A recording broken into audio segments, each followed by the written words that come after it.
مثال کے طور پر حضرت فاطمہ رضی اللہ تعالیٰ عنہ، جو کہ نبی کریم صلی اللہ علیہ وآلہ وسلم کی صاحبزادی تھیں، ان کے پاس بھی ایک باندی تھی جو ان کے گھر کے کاموں میں ان کی معاونت کرتی تھی۔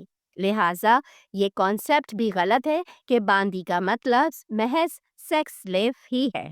لہٰذا اس بات کو سمجھنا ضروری ہے کہ آج سے 1400 سال پہلے جنگی قیدیوں کو باندی غلام بنانے کا عام رواج تھا۔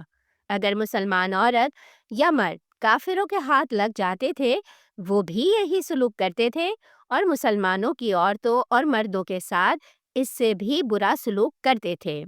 جبکہ اسلام نے فتح ہونے والے علاقوں کی بے سہارا عورتوں کو عزت دی کہ ان کو معاشرے میں بے سہارا چھوڑنے کے بجائے سپاہیوں کی بیویاں بنایا تاکہ وہ ان کو حق مہر ادا کریں اور ساری زندگی ان کا نان نفقہ ادا کریں۔ اس سے دو فائدے ہوئے۔ پہلا یہ کہ جو غریب آدمی آزاد عورت کا حق مہر اور نان نفقہ ادا کرنے کے قابل نہیں تھا، اسے آدھے حق مہر اور آدھے نان نفقہ کے عوض بیوی مل گئی۔ دوسرا یہ کہ جنگ کے دوران بیوہ یا یتیم ہو جانے والی عورتوں کو سہارا مل گیا۔ اور آخر میں سب سے اہم بات بتا دوں کہ جنگی قیدیوں کو غلام یا باندی بنانے کا حکم آج سے 1400 سال پہلے تھا، جب ہر طرف یہی قانون تھا۔ آج کے دور میں چونکہ ساری دنیا میں یہی قانون ہے کہ کوئی ملک کسی دوسرے ملک کے مرد یا عورت کو غلام یا باندی نہیں بنا سکتا، تو آج کے دور میں یہی قانون لاگو ہوگا، کیونکہ اسلام معاہدوں، قوانین اور وعدوں کی پاسداری کا حکم دیتا ہے۔ امید ہے کہ جو لوگ سچ جاننا چاہتے ہیں ان کو جواب مل گیا ہوگا۔ پھر بھی کوئی سوال ہو تو آپ ہمارے دیے گئے ای میل پر رابطہ کر سکتے ہیں۔ تو آئیے اب چلتے ہیں امریکی خاتون کی کہانی کی طرف کہ انہوں نے کیسے اسلام قبول کیا۔ ناظرین، کیلی کا تعلق امریکہ کے بائبل بیلٹ سے ہے۔ جو لوگ نہیں جانتے ان کی معلومات کے لیے بتا دوں کہ بائبل بیلٹ کیا ہے۔ بائبل بیلٹ امریکہ کی جنوبی ریاستیں ہیں جہاں پر عیسائی آبادی زیادہ ہے۔ یہاں پر یہودی، مسلمان یا کسی بھی دوسرے مذہب کے لوگ بہت کم پائے جاتے ہیں۔ اس علاقے میں چرچ بھی بہت زیادہ ہیں اور یہاں کے لوگ عیسائیت پر عمل درآمد میں بھی زیادہ کٹر ہیں۔ کیلی بھی عام امریکی لوگوں کی طرح اسلام کے بارے میں انہی ساری غلط فہمیوں کا شکار تھی جن غلط فہمیوں میں 90% امریکی مبتلا ہیں، اور اسی اسلام فوبیا کی وجہ سے وہ اپنے ٹک ٹاک اکاؤنٹ پر اسلام مخالف ویڈیوز پوسٹ کرتی رہتی تھی۔ خود سنیے کیلی اس بارے میں کیا کہتی ہے۔ Why did you choose Islam instead of Christianity? I didn't choose Islam. I started reading about it with my still Western Islamophobic bias very much intact. I am still bewildered and humbled by how all of this even came about. I was actually studying Christianity prior to opening up a book about Islam because مجھ سے سوال کیا جاتا ہے کہ میں نے عیسائیت چھوڑ کر اسلام کیوں قبول کیا۔ میں نے اسلام قبول کسی پلاننگ کے تحت یا شوق کے تحت نہیں کیا، بلکہ میں تو ویسے ہی اسلام فوبیا کا شکار تھی جیسے کہ عام دوسرے امریکی عیسائی ہیں۔ میں نے تو عیسائیت کو تفصیل سے پڑھنا شروع کیا تھا اور عیسائیت کو پڑھتے پڑھتے میں اسلام تک پہنچی۔ عیسائیت کو تفصیل سے پڑھتے پڑھتے میرے سامنے ایک اسلامی کتاب آئی جسے جب میں نے پڑھا تو اس میں ایسی کئی باتیں تھیں جن سے میں 100% متفق تھی اور مجھے لگا کہ یہ سب کچھ بالکل درست ہے۔ دراصل یہاں میں اس بات کی بھی وضاحت کرنا چاہتی ہوں کہ عیسائیت میں بھی ایسی بہت ساری چیزیں تھیں جن سے پہلے ہی میں مطمئن نہیں تھی اور ان کو میں صحیح نہیں مانتی تھی۔ مثال کے طور پر اوریجنل سن کی تھیوری کو میں صحیح نہیں مانتی تھی کہ قیامت تک پیدا ہونے والی ہر عورت قصوروار اور مجرم ہے، محض اس لیے کہ حضرت حوا نے آدم علیہ السلام سے جنت میں ایک ممنوع پھل کھانے کی خواہش کر دی تھی۔ میں ٹرینیٹی کے عقیدے کو صحیح نہیں مانتی تھی کہ خدا نے اپنی طاقت 3 حصوں میں تقسیم کر دی ہے، گویا کہ خود خدا 3 حصوں میں تقسیم ہو گیا ہے۔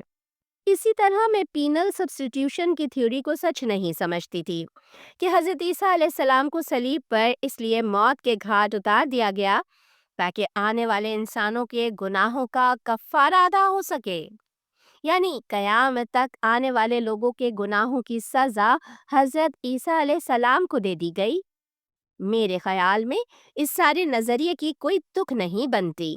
جنہوں نے اصل جرم کیا ہے ان کو تو معافی مل جائے اور اس کے بدلے ایک بے گناہ کو سزا دے دی جائے، بلکہ اس کے برعکس اس سارے معاملے میں اسلام کی تعلیمات زیادہ منطقی اور زیادہ عقلی ہیں۔ پھر جب میں نے قرآن مجید کو پڑھنا شروع کیا تو مجھے سمجھ آئی کہ یہ یہودیت اور عیسائیت کی ہی لڑی ہے اور یہ ایک ابراہیمی مذہب ہے۔ قرآن مجید بھی اسی خدا کا پیغام ہے جس خدا نے توریت، زبور اور انجیل وغیرہ نازل کیے تھے۔ یہ ایسے ہی ہے جیسے کوئی کورس لانچ کیا جائے اور بعد میں اس کورس کے نئے جدید اپ گریڈڈ ورژن لانچ کیے جائیں۔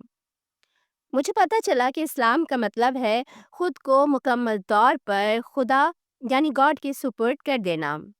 ہر بچہ جو دنیا میں پیدا ہوتا ہے وہ اسی عقیدے کے تحت پیدا ہوتا ہے، وہ خود کو گاڈ کے سامنے سرنڈر کرتا ہے، یعنی وہ مسلمان پیدا ہوتا ہے۔ اسی لیے اسلام قبول کرنے والوں کے لیے کنورٹ کے بجائے ریورٹ کا لفظ استعمال کیا جاتا ہے۔ اسی طرح کی بہت ساری چیزیں تھیں قرآن مجید میں جن سے میں 100% متفق تھی اور مجھے لگا کہ یہ باتیں 100% درست ہیں۔ اب یہاں میں بلا وجہ لمبی گفتگو کر کے ساری چیزوں کی لسٹ نہیں گنوانا چاہتی۔ مجھے پتا ہے کہ اسلام وہ دین ہے جس کو دنیا میں سب سے زیادہ غلط طور پر سمجھا اور جانا گیا ہے، جس کی حقیقت اور سچائی لوگوں تک پہنچنے ہی نہیں دی گئی۔ بلا شبہ قرآن مجید ایسی کتاب ہے جس کو پڑھنے کے بعد آپ اس کی حقیقتوں سے انکار نہیں کر سکتے۔ یہ وہ علم ہے جس کو حاصل کرنے کے بعد آپ جہالت کی طرف نہیں لوٹ سکتے۔ پھر اپنی ایک اور ٹک ٹاک ویڈیو میں کیلی نے کہا، This is a comment from someone else's video, but it captured something that I've been thinking about. If you convert to any other religion, they don't call you a traitor. And this is because مجھے اکثر لوگ comment کر کے کہتے ہیں کہ تم غدار ہو، تم نے اسلام قبول کر کے عیسائیت کے ساتھ غداری کی ہے۔ حالانکہ اگر آپ عیسائیت چھوڑ کر یہودی بن جائیں یا اسلام کے علاوہ کوئی دوسرا مذہب اختیار کر لیں تو یہ آپ کو کبھی غدار نہیں کہیں گے۔ یہ لیبل آپ پر صرف اسی صورت میں لگتا ہے جب آپ اسلام قبول کرتے ہیں۔ آپ سب ویورز یقیناً حیران ہوں گے کہ ایسا کیوں ہے۔ میں چونکہ خود بہت عرصے تک اسی اسلاموفوبیا کا شکار رہی ہوں تو میں بہتر سمجھ سکتی ہوں کہ ایسا کیوں ہے۔ ایسا اس لیے کہ اسلام کو عیسائیت کا دشمن دھرم سمجھا اور مانا جاتا ہے۔ میں چونکہ خود امریکی بائبل بیلٹ کا حصہ ہوں تو مجھے معلوم ہے کہ اسلام کے بارے میں یہاں عام تصور ہی یہی ہے اور اس کی کئی وجوہات ہیں، جن میں سے سب سے پہلی اور سب سے اہم ہے پروپیگنڈا، جس کے ذریعے لوگوں کو اسلام کے بارے میں غلط معلومات فراہم کی جاتی ہیں اور انہیں سچائی سے دور رکھا جاتا ہے۔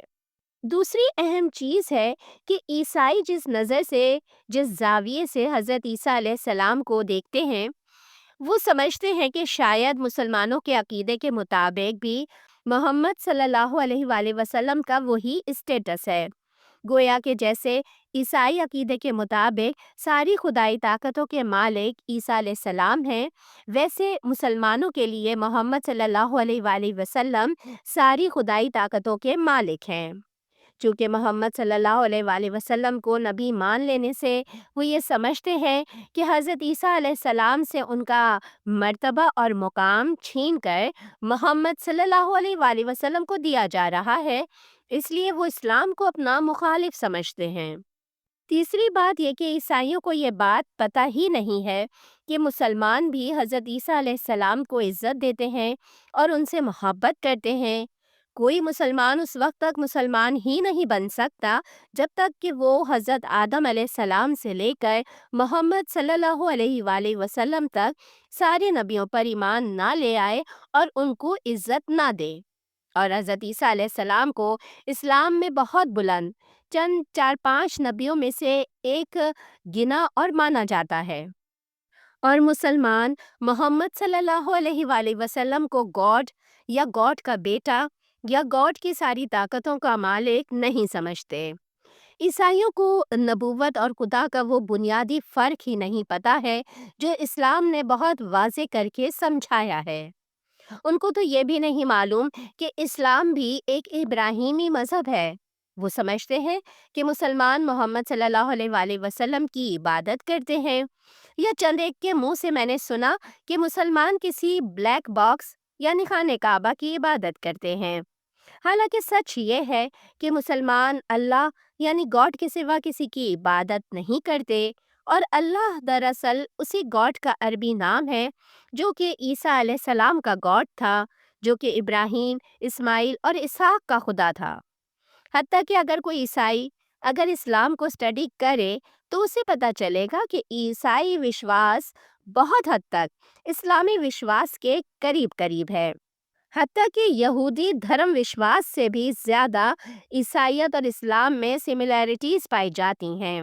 مگر افسوس کہ اپنی جہالت کی وجہ سے اکثر امریکی عیسائی مسلمانوں سے نفرت کرتے ہیں اور یہودیوں کو دوست مانتے ہیں۔ حالانکہ یہودی مذہب کے مطابق نعوذ باللہ حضرت عیسیٰ علیہ السلام ایک گمراہ انسان تھے اور جھوٹا نبوت کا دعویٰ کرنے کی وجہ سے جہنم کے حقدار تھے۔